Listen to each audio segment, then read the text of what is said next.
Well, we all know the verdict in the trial of Richard Allen. He has been found guilty of murdering the two little girls, Abby and Libby, in Delphi, Indiana, in 2017. That's what the uh, jury came back with as a verdict. Keep in mind, as I've been saying, I'm saying they only saw about 25% of the case.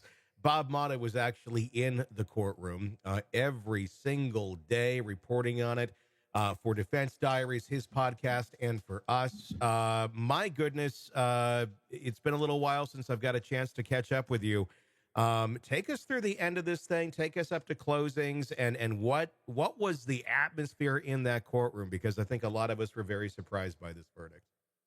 Yeah, it was it was a bit of a whirlwind towards the end. Like there was, I think, a little bit of surprise how quickly the defense ended its case in chief. Mm-hmm. I think, like even some of the jurors, I saw some raised eyebrows when Brad Rosie, one of the defense attorneys, said defense rests.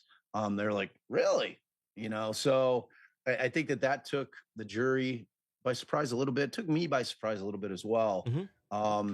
And then as we kind of went into the verdicts and the deliberations, it was a wild atmosphere out there. I mean, there was always a big crowd out there. I did a bunch of lives, like Mm-hmm. man on the street interviews, just trying to talk to Yeah. anybody and everybody that would be willing to talk to me on the lives, and it was really interesting, man. It was interesting.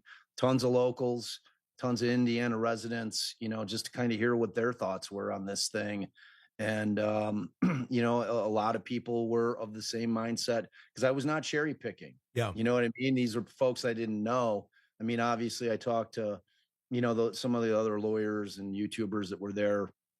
But in terms of just the citizens that I spoke to, many of them, a majority of them were of the same mindset that you are. And I think that you're seeing that post verdict online as well. Just a lot of people are like, wow, uh, this is a thing. And it's truly my hope that someday, um, that the videos of Richard Allen in his cell are made public so that people can have a real understanding of what happened in this case and how an American citizen was treated Mm-hmm. in that prison for 13 months, not just solitary, but just allowing him to remain in there, knowing that he was psychotic was, excuse me, beyond inhumane, Yeah. and I think the world deserves to see it, in order to try to secure a verdict under the guise of trying to keep him safe, that they allowed that to happen, and not only allowed it to happen, but really put everything in place for it to happen. Mm-hmm. I think that people are going to be way more shocked than they are just sitting back, kind of hearing about it. It's kind of one of those things you have to see it to believe it. Mm-hmm. I want to ask about that because obviously we've been talking about this for more than a year while he was in solitary confinement, and that really seemed to be the big thing that we were talking about. He gets almost get a new trial free card just because of the abuse that was in there. Obviously, they're going to appeal this, but is there any legal recourse for the treatment that he received in that prison? Is there anything that can be done, whether he's free or not? Because it just seems to me that no matter what, this was not how they should have been operating, period. And it shouldn't Yeah, sway on the verdict. yeah, I mean, the problem is, I mean, certainly they can try to file suit against, the IDOC, against Centurion, who was the one who put, his psychologist in there, who has got a lot of issues in terms of her treatment. I mean, she was digging into his case like long before he became her patient, and continued to dig in after he was her patient, and was relaying information to him that we'll never know Yeah. what exactly she said and what she didn't say. Because she destroyed all of her written notes.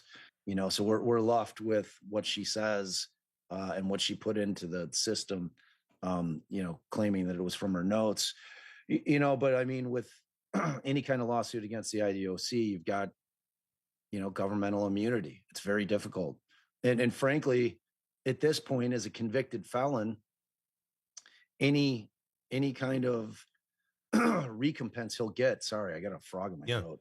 Any kind of recompense he'll get probably would go to the families in restitution. Yeah. You know, it's like they would probably file suit and say, okay, well, if he gets any money, we want it in restitution. So I don't know that there's ever going to be anything that's going to be able to be done about it. I think that the best remedy is going to be exposure Hmm. of what happened in our country with this case Yeah. and this individual, and that people become outraged, and we put our foots down and we say that this is not the country that we live in. This is not what our Constitution says should happen to the people that are presumed innocent.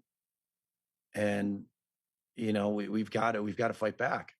Like, It- we can't allow that to start happening. Is that is that going to become the norm? yeah. Now they're like, in a case like this, they're going to say, you know what, we made it through with Richard Allen and we got that verdict. In every case where you got circumstantial evidence, it's not real powerful. Let's try throwing him in prison. Let's see Mhm. if we can break him for 13 months. Let's see if we can get it done there. Let's see if we can get those confessions. Is that our new MO? Is that what's going to become the norm? I don't know. I mean, I hope not. Yeah, but I mean, it kind of does set a precedent where it worked. I mean, you're not breaking him. That's the thing, and that's I know you're not saying that yourself, but there's ignorant people out there who think that by doing this, you're going to break him, and he's going to no, you're going to break him, but you're not going to get accurate information out of him. You're going to break him. Right. Full stop. and, Full stop. and you'll Full get whatever stop. you get out of that, but none of it's valid because you broke someone. Right. Which Uh, is frankly going to be probably the most, like, just fervently battled issue in the appeals, yeah. like whether or not those are voluntary, whether or not they're valid. Like, like the appeal is going to really focus on everything. The appellate court, unlike the gallery, is going to get to see the videos of his incel because they were put into evidence. So the appellate court, and if it doesn't make it there to the Indiana Supreme Court, they're going to look at it. And I hope that they're outraged. Mhm. I would hope that they're outraged. I hope that they put their foot down and they say, nope, no, this isn't how we do it here. This is not our country. This is like, it was inhumane, Tony. That's all I Yeah. can tell you, man. Yeah. It was unbelievable.